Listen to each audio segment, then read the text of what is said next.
بسم اللہ الرحمن الرحیم یا ایہا الذین آمنوا ان جاءکم فاسق بنبأ فتبینوا ان تصیبوا قوما بجہالۃ فتصبحوا علی ما فعلتم نادمین۔ صدق اللہ العظیم۔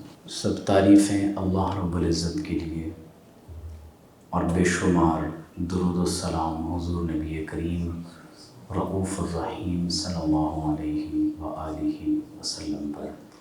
تو سورہ حجرات کی ابتدائی 5 آیات مقدسہ پر ہم بات کر چکے ہیں، اور ان ابتدائی 5 آیات میں اللہ رب العزت نے حضور علیہ الصلاۃ والسلام کی بارگاہ کے آداب بیان کیے ہیں، اور گزشتہ 3 ہفتوں میں مسلسل ہم نے مدینہ منورہ حاضری کے آداب سیکھنے کی کوشش کی ہے۔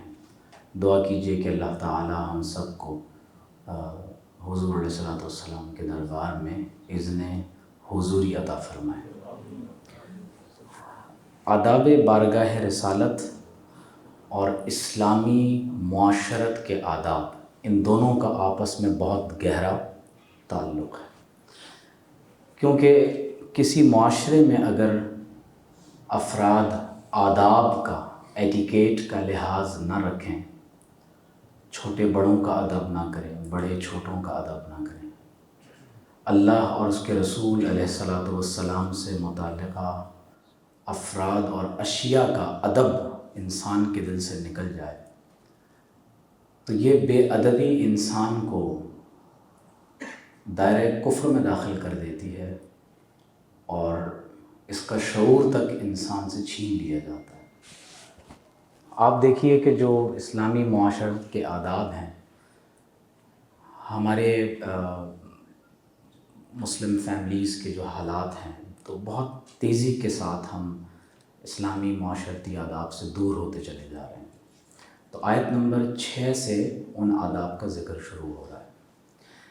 یا ایہا الذین آمنوا، اے ایمان والو۔ اس پر ہم متعدد بار بات کر چکے ہیں کہ جب اللہ تعالیٰ ایمان والوں کو تمام بنی نوع انسان سے خاص کرتے ہوئے ایڈریس فرماتا ہے، آپ غور کیجئے کہ قرآن نے یا ایہا الناس کہا ہے، یا ایہا الانسان بھی ارشاد فرمایا ہے۔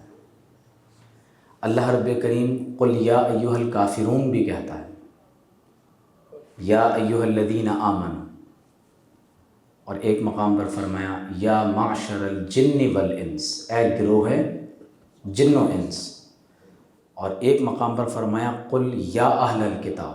تو یہ قرآن نے بتایا ہے کہ حضور علیہ الصلوۃ والسلام کے ڈائریکٹ ایڈریسیز کون کون ہیں۔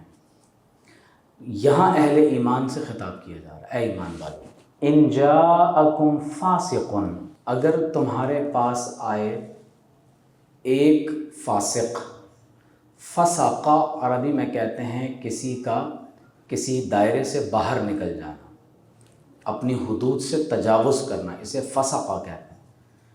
تو فاسق کا معنی وہ شخص ہے جو اعلانیہ گناہ کبیرہ کے ذریعے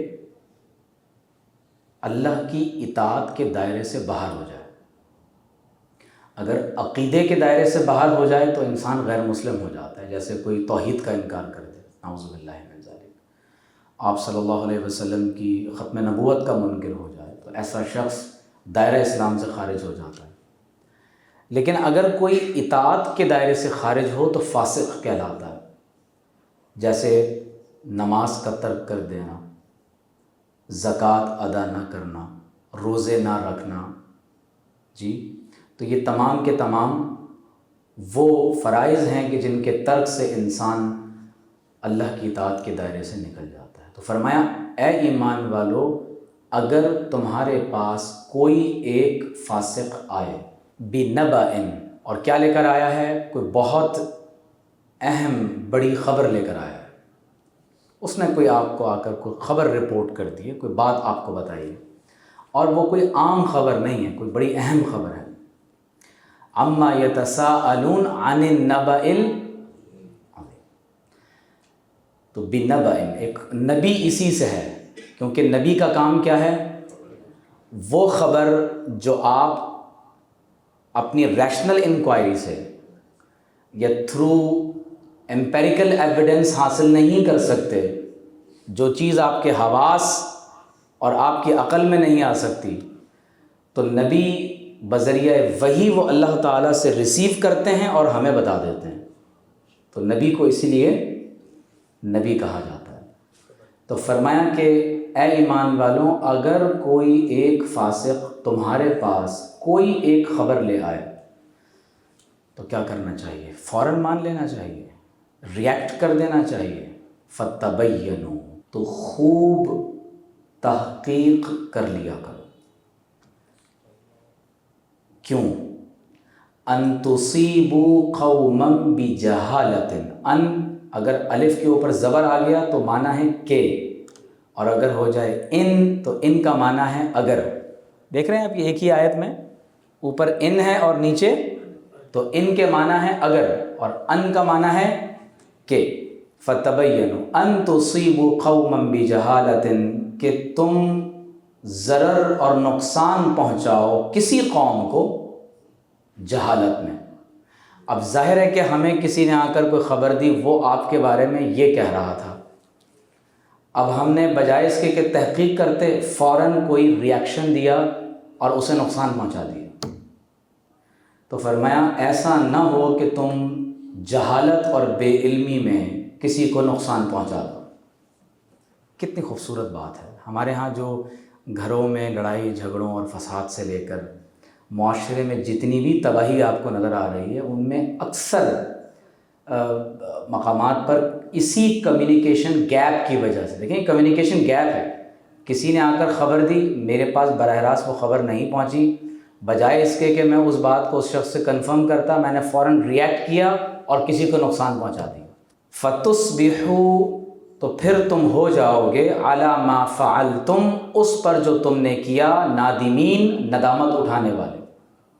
تو ایسا ہی ہوتا ہے کہ اگر ہم کسی شخص کی بات پر فوری ریئیکٹ کرتے ہوئے کسی کو کچھ کہہ دیں، نقصان پہنچا دیں، تو بعد میں معلوم ہوا کہ یہ واقعہ تو ہوا ہی نہیں تھا، تو ہمیں ندامت اٹھانا پڑے گی۔ یہاں پر ایک سوال پیدا ہوتا ہے کہ اللہ نے تو یہ بات فاسق شخص کے بارے میں کی ہے، لیکن اگر کوئی بہت بظاہر نیک پرہیزگار شخص جس کے ہیں ہم عام طور پر اسلام کو ایگزامن جو ہم لوگوں کو کر رہے ہوتے ہیں نا، وہ ان کے ظاہر سے، ان کے ہم اپیرنس سے ان کو جج کر رہے ہوتے ہیں کہ اس کے سر پہ ٹوپی ہے، عمامہ ہے، داڑھی ہے، جی، تو ہم کہتے ہیں کہ یہ تو یقیناً جو ہے وہ بہت متقی پرہیزگار اور نیک انسان ہوگا۔ تو اللہ تعالیٰ فرماتا ہے کہ اگر کوئی ایک فاسق آ جائے تو اس کا مطلب یہ نہیں ہے کہ کوئی نیک آدمی آ جائے تو تحقیق نہ کرو، جی، فاسق آ جائے تو یہ زیادہ ذمہ داری بنتی ہے کہ کیونکہ جھوٹ بولنا، امانت میں خیانت کرنا، وعدہ خلافی کرنا، لوگوں کو لڑوانا، یہ فاسقوں کا کام ہے، رشتوں کو توڑنا۔ تو اس کا مطلب یہ ہوا کہ صرف فاسق ہی نہیں، اگر کوئی بھی شخص آ کر یہ کام کرنے کی کوشش کرے کہ کوئی ایسی بات ہمیں بتائے کہ جس کی وجہ سے ہم کسی کو نقصان پہنچا سکتے ہیں، تو اس ریاکشن کو دینے سے پہلے فتبینوا، ہمیں تحقیق کر لینی چاہیے۔ یعنی گویا کہ چیزوں کی اوتھینٹیکیشن، اس کو ویلیڈیٹ کرنا، اوتھینٹیکیٹ کرنا، یہ ویریفائی کرنا، یہ بہت کراس چیک کرنا یہ ضروری ہوتا ہے۔ آپ غور کیجئے، سورہ یوسف میں ہم نے پڑھا تھا کہ فجاءوا اباہم عشاء یبکون، یوسف علیہ السلام کے بھائی اپنے بھائی کو کنویں میں خود ڈالا اور اپنے والد کے پاس روتے ہوئے آ گئے کہ وہ ہمارے بھائی کو نا بھیڑیا کھا گیا، اور ساتھ میں قمیص پر جھوٹا خون بھی لگا لی۔ تو یہ پاسبل ہے کہ کوئی شخص ہمیں رو دھو کر کوئی ایسی بات بتا دے اور ہم اس پر غلط انداز سے ریئیکٹ کریں۔ اس آیت سے ہمارے محدثین نے اصول حدیث کا ایک مسئلہ بھی اخذ کیا ہے کہ اگر کوئی خبر واحد، کوئی ایک شخص آپ کے پاس آ کر آپ کو بات بتاتا ہے اور آپ بعد از تحقیق اس بات کو تسلیم کر لیتے ہیں، تو یہ شرعاً جائز ہے، ٹھیک ہے۔ اس کا مطلب یہ ہوا کہ اگر کسی ایک حدیث کے راوی نے کوئی حدیث بیان کی ہے تو وہ حدیث دلیل بن سکتی ہے۔ وَاعْلَمُوا، اور تم جان لو، وَاعْلَمُوا أَنَّ فِيكُمْ رسول اللہ، اور خوب جان لو کہ تمہارے درمیان اللہ کے رسول تشریف فرما ہے صلی اللہ علیہ وسلم۔